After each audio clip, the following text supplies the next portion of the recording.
This is Scott Becker with the Becker Private Equity Podcast. Today's discussion really revolves around Tesla, cannabis, McCarthy, and 12 more stories. Thank you for joining us. So here are the 15 things we'll talk about today. First, the markets fell more than 1% Friday. They're about flat this morning. Early, they were pointing mildly up. Now they're very flat. Second, and a concern for all of us, oil is nearing $95 a barrel. Again, Bloomberg reports. That's just a scary number in terms of cost at the pump, and those energy costs flow through our entire economy. Third, the markets are up year to date as follows. The Dow is up about 4.5%, the S&P is about 16.4%, and the Nasdaq's up about 32%. Fourth, in terms of NASDAQ watchers and AI watchers and chip watchers, NVIDIA, it remains up 200% year to date, even though it's had a tough last month. It's still up 200% year to date. Fifth, Tesla and Elon Musk. It reminds me of, people talking about President Trump some time ago, where President Trump would be parodied for saying that he keeps on winning. And Elon Musk is different because he does keep on winning. It's actually sort of fascinating to watch. Tesla's up 122% year to date. The new book about Elon Musk by Walter Isaacson is just outstanding, fascinating. Tesla's also may benefit from this United Auto Workers strike. The cost of labor for the big automakers are much bigger than the cost of labor for Tesla, and those might get even bigger. This has allowed Tesla, these differences cost have allowed Tesla to lower car prices and build market share.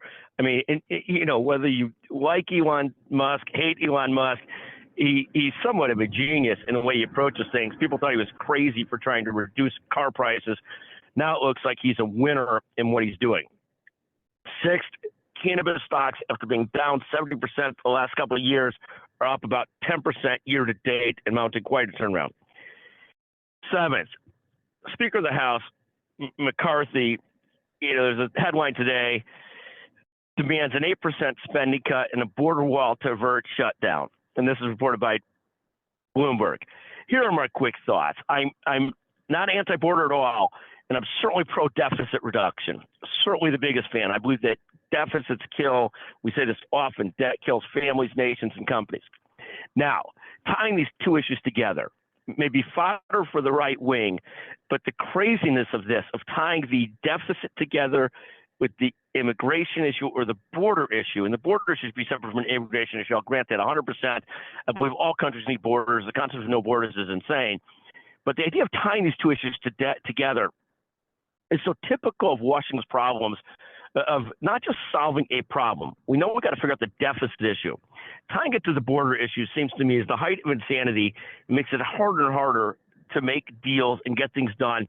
And you also lose, there's those of us that strongly believe in taking care of the debt issues, and many of us also strongly believe in taking care of the border issues. But we're also smart enough to realize it's two separate issues. And I think sometimes our politicians think that we are so dumb that we don't get that. So that's that discussion for the moment.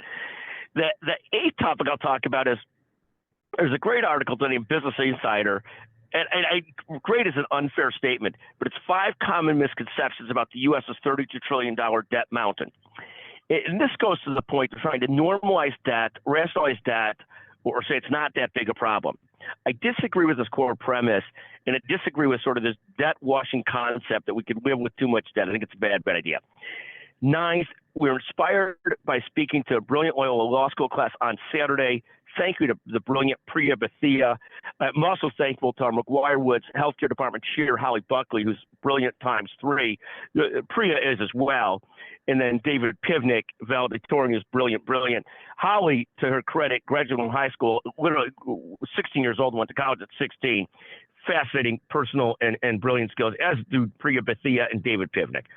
David focuses on false claims and other healthcare cases and is a great litigator. 10th, thrilled to get a chance to interview Tim Tebow at the Becker's Healthcare, Health IT, plus Digital Health, plus Revenue Cycle meeting. That's our largest Health IT meeting ever. We've got great people from the community speaking as well. Ed Lee from Kaiser Permanente, Dr. Lee, Chris Carmody from UPMC. Just really excited about this being October 3rd to 6th in Chicago. 11th, happy birthday to brilliant investor who was with Kovitz Investments, Robert Bernstein. 12th, a great article in Financial Times today. C, has the Federal Reserve finished raising rates? People think they'll take a pause right now. Don't know if they actually are finished or not. 13th, and I say this jokingly, so don't take it too seriously. I've definitively figured out the game of golf and expect my handicap to drop significantly soon. As Michael Jordan once famously said, I'm back. And I say that jokingly for anybody that doesn't know me that well. 14th, thrilled this past week to the Becker Private Equity Podcast at the very top of the rankings, the Apple Business News rankings. Also excited to be getting a new Apple iPhone pretty soon. And lastly, great to get a chance to visit with some brilliant colleagues, William Crawford, Nancy Temple, Mark Benjamin, Brian Levy, and John Savolas. What a fascinating group of brilliant people, at Nancy being at the top of that list. And finally, amazing to see great tennis pro Chris Thomas, the prodigy of Gary Thomas, brilliant tennis professionals, just amazing, the best.